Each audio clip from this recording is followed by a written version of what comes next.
بسم اللہ الرحمن الرحیم۔ یہ بیٹا آج کا ہمارا لیکچر نمبر 4 ہے، اور آج ہم اس میں مولانا ظفر علی خان کے ہم کے جو بقیہ 2 اشعار رہتے ہیں ہم ان کو پڑھیں گے۔ یہ دیکھتے ہیں شعر نمبر 6 ہے، کوئی ختم اس کی حجت اس زمین کے بسنے والوں پر کہ پہنچایا ہے ان سب تک محمد نے کلام اس کا۔ یہاں شاعر نے نبی کریم صلی اللہ علیہ وآلہ وسلم کو اللہ پاک کے پیغام اس دنیا میں پہنچانے کا سب سے آخری وسیلہ قرار دیا، کیونکہ یہاں جو لفظ استعمال ہوا حجت، حجت سے مراد ہے دلیل، ثبوت، اور اللہ پاک کے ایک ہونے کی جو دلیل ہے، جو ثبوت ہے، وہ کہاں آ کے تمام ہوا؟ نبی کریم صلی اللہ علیہ وآلہ وسلم پر۔ اور چونکہ شاعر نے پہلے مصرے میں یہ بات کی، ہوئی ختم اس کی حجت زمین کے بسنے والوں پر۔ اب ختم سے مراد مطلب سلسلہ چل رہا تھا، سلسلہ چل رہا سے مراد یہ ہے کہ نبی کریم صلی اللہ علیہ وآلہ وسلم سے پہلے انبیاء کرام آئے، اللہ پاک کے پیغام کو دنیا والوں کے سامنے رکھتے رہے اور یہ پیغام دیتے رہے کہ ہمارے بعد بھی ایک نبی آنے والا ہے، اس پر بھی ایمان لیتے ہیں۔ اس طرح یہ سلسلہ چلا،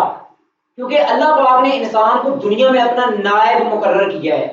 تو اللہ پاک نے انسان کو دنیا میں اپنے نائب کو پھر تنہا نہیں چھوڑا کہ اپنا نائب دنیا میں بھیج دیا اور پھر وہ بھٹکتا پھرتا رہا۔ ایسا نہیں ہوا، بلکہ اس نائب کی رہنمائی کے لیے گاہے بگاہے وقتاً فوقتاً مختلف انبیاء کو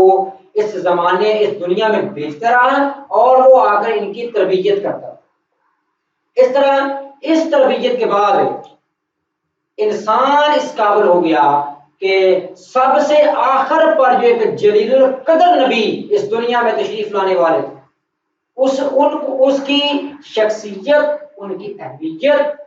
ان کو سمجھنے کے لیے پھر یہ انسانیت اس قابل ہو چکی تھی کہ اتنے جلیل القدر نبی کی شان و عظمت کو سمجھ سکے۔ اس لیے شاعر نے یہاں یہ بات کی ہے، ہوئی ختم اس کی حجت زمین کے بسنے والوں کا،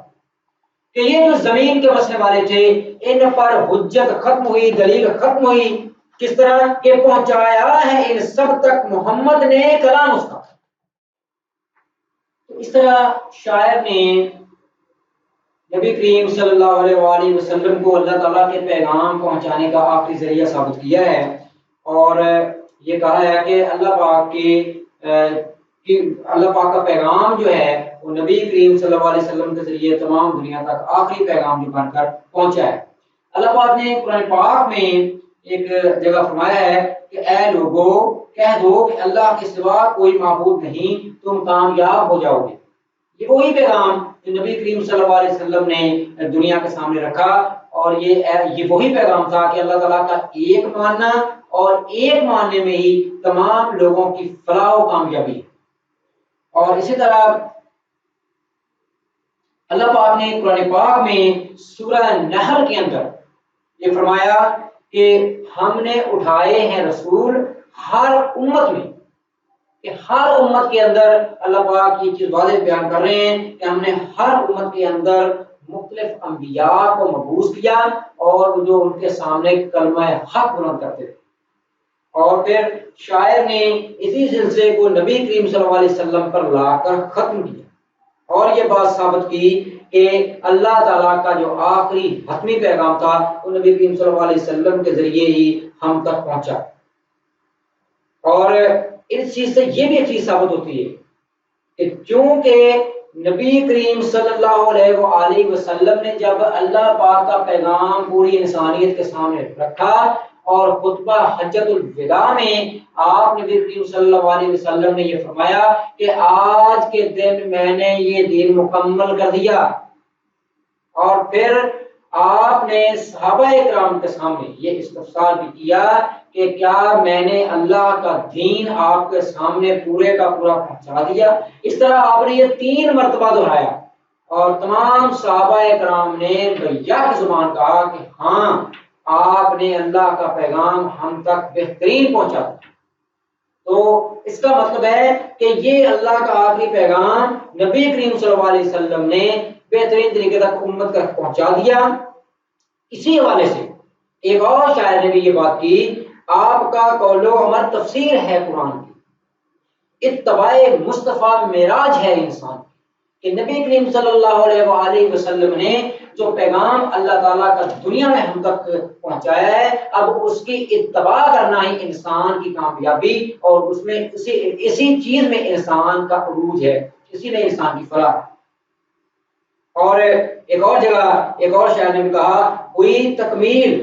جن کی ذات پر ہر خیر و برکت کی، کوئی تکمیل جن کی ذات پر ہر خیر و برکت کی، انہیں خیر البشر خیر الورا کہیے بجا کہیے۔ یہی وہ ذات و برکت ہے جو خیر الورا بھی ہے اور خیر البشر بھی ہے۔ آئیے شعر نمبر 7 دیکھتے ہیں، بجھاتے ہی رہے پھونکوں سے کافر اس کو رہ رہ کر، مگر نور اپنی ساتھ پر رہا ہو کر تمام اس کا۔ اس میں شاعر نے یہ بات کی ہے کہ نبی کریم صلی اللہ علیہ وآلہ وسلم کے ذریعے جو پیغام دنیا کے سامنے پہنچا، اس نے اس پیغام کو روکنے کے لیے کفار اور مشرکین نے ایڑی چوٹی کا زور لگایا، لیکن یہ پیغام، یہ نور، یہ روشنی جو تھی وہ عین ہو بہو ایسے ہی پہنچا جیسے اللہ اور اس کے رسول چاہتے تھے، وہ ویسے ہی ویسے پہنچا۔ لیکن یہاں بات شاید یہ کی کہ بجھاتے ہی رہے پھونکوں سے، بجھانے سے مراد یہ ہے کہ جہاں نبی کریم صلی اللہ علیہ وسلم اللہ کے پیغام کو لوگوں کے سامنے پیش کرتے تو جو اس دور کے اس عہد کے لوگ تھے جو اس کے نہ ماننے والے تھے، وہ حضور صلی اللہ علیہ وسلم کے راستے میں مختلف قسم کی دشواریاں، مختلف قسم کی رکاوٹیں پیدا کرتے کہ اس پیغام کو عام نہ کیا جائے۔ اور یہی وجہ ہے کہ اسلام میں یہ جو اصطلاح کافر کی استعمال ہوئی ہے، اس سے مراد یہی ہے نہ ماننے والا، انکار کرنے والا۔ تو شاعر نے لفظ کافر کے پیچھے جو لفظ پھونکے استعمال کیا، اس سے مراد ہے بہت معمولی کوشش کرنا، کیونکہ اللہ اور اس کے دین کا جو منصب نبی کریم صلی اللہ علیہ وسلم کے سپرد تھا، یہ ایک بہت بڑا کام تھا، اور کفار اور مشرکین کی جو جستجو، جو کوشش، جو جدوجہد تھی اس اتنے بڑے منصب کے اگینسٹ، جو خلاف وہ جا رہے تھے، شاعر نے کہا یہ تو ایسے ہی تھا جیسے کوئی کسی بہت بڑی چیز کو پھونکے مار کر روکنے کی کوشش کرنا، کہ ان کے بس کی بات نہیں تھی۔ تو اس طرح شاعر نے یہ بات کہی ہے کہ وہ لوگ اس نور کو پھونکوں کی وجہ سے روکنے کی کوشش کر رہے تھے جو کہ ناممکن تھا، مگر نور اپنی ساتھ پر رہا ہو کر تمام اس کا، لیکن وہ اپنے کمال کو پہنچا جس طرح کے اللہ اور اس کے رسول چاہتے تھے، اس طرح وہ پہنچا۔ اگر ہم نبی کریم صلی اللہ علیہ وسلم کے مسائل یا آپ پر وہ ظلم و ستم جو اس راہ حق میں آپ پر ہوا، تو یہ واقعہ طائف بھی آپ کے سامنے ہے، یہ یقیناً آپ لوگ بچوں آپ کے علم میں ہے، اس لیے میں یہاں دہرانا نہیں چاہتا آن لائن لیکچر میں، کیونکہ وقت کا تھوڑا اس کو ملحوظ خاطر رکھنا پڑتا ہے۔ تو اس لیے واقعہ طائف اگر آپ دیکھیں تو کس طرح نبی کریم صلی اللہ علیہ وسلم کو وہاں کفار اور مشرکین سے پریشانیوں کا سامنا کرنا پڑا۔ اسی طرح اور بھی مختلف آپ غزوہ بدر کی طرف دیکھ لیں، غزوہ احد دیکھ لیں، تو اس طرح ہجرت کا واقعہ دیکھ لیں، ان تمام میں جو مسائل حضور صلی اللہ علیہ وسلم کے سامنے درپیش تھے، لیکن شاعر نے کہا ہے کہ یہ ایسے ہی تھے جیسے نور کو پھونکوں سے بجانے کی کوشش کی جا رہی ہو، یہ بہت معمولی قسم کی ان کے پاس طاقت تھی، یہی وجہ ہے کہ وہ اس میں ناکام رہے کفار مشرکین۔ تو اس طرح شاعر نے پھر یہ بات کہی ہے کہ مگر نور اپنے ساتھ پر رہا ہو کر تمام اس کا، کہ اللہ پاک کا جو پیغام تھا وہ اپنی تکمیل کو پہنچا۔ تو جب خطبہ حجت الوداع میں نبی کریم صلی اللہ علیہ وسلم نے یہ چیز واضح بھی کر دی کہ آج کے دن یہ تمام دین جو ہے وہ تمام انسانوں کے لیے مکمل طور پر یہاں پہنچ چکا ہے، تو اس کی طرف بھی شاید نے یہاں اشارہ کیا ہے کہ یہ تمام ہو گیا، یعنی پورا ہو گیا، مکمل طور پر پہنچ گیا۔ جب طائف کا واقعہ درپیش ہوا تو جو اس وقت حضور صلی اللہ علیہ وسلم کو پریشانی کا سامنا تھا، اور جس وقت کے آپ کے پاؤں سے آپ کے خون بہ رہا تھا، تو اس وقت بھی حضور صلی اللہ علیہ وسلم نے یہی فرمایا تھا، اے اللہ ان لوگوں کو ہدایت عطا کر، یہ مجھے نہیں پہچانتے کہ میں ان کا خیر خواہ ہوں۔ یہ کتنی بڑی حضور صلی اللہ علیہ وسلم کی آپ کہیں کہ ایک رحمت للعالمین کی ایک بہت بڑی عمدہ مثال ہے۔ اور اسی طرح مختلف شعراء نے بھی حضور صلی اللہ علیہ وسلم کے متعلق اپنے اپنے انداز میں تعریف و توضیح کی۔ اس طرح ایک اور شاعر نے بھی کہا ہے نا کہ نور خدا ہے کفر کی حرکت پہ خندق زن، نور خدا ہے کفر کی حرکت پہ خندق زن، پھونکوں سے یہ چراغ بجھایا نہ جائے گا۔ یہ کفار اور مشرکین جو حرکتیں کر رہے ہیں، اس سے نور خدا جو ہے وہ مسکرا رہا ہے، تو یہ کفار اور مشرکین کو اندازہ ہی نہیں کہ یہ ان کے بس کی بات نہیں ہے۔ اور ایک اور شاعر نے بہت خوبصورت مضمون یہ باندھا، فانوس بن کر جس کی حفاظت خدا کرے، وہ شمع کیا بجھے جس کی حفاظت خدا کرے۔ یعنی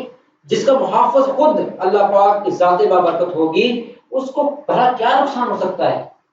اس کو یہ معمولی انسان کوئی نقصان نہیں پہنچا سکتا، اور اسی کی طرف یہاں شاعر نے بھی اشارہ کیا۔ بچوں یہ آج کا ہمارا ہم جو ہے یہ اپنی تکمیل کو پہنچی۔ اگر آپ لوگوں کو ان لیکچر میں کچھ سمجھنے میں دشواری ہوئی ہو تو وہ آپ آن لائن میسیجنگ کے ذریعے ڈسکس بھی کر سکتے ہیں، پوچھ بھی سکتے ہیں، اور انشاءاللہ ہم کوشش کریں گے کہ اگرچہ یہ موجودہ صورتحال کے ذریعے یہ ہماری تعلیم جو ہے فاصلاتی تعلیم بن چکی ہے، اس کا ایک رنگ روپ دار چکی ہے، لیکن انشاءاللہ ایسا کوئی مسئلہ نہیں، وہ وقت دور نہیں ہے کہ جب یہ کورونا کی وبا ٹل جائے گی اور انشاءاللہ ہم سرخرو ہوں گے۔ اللہ حافظ۔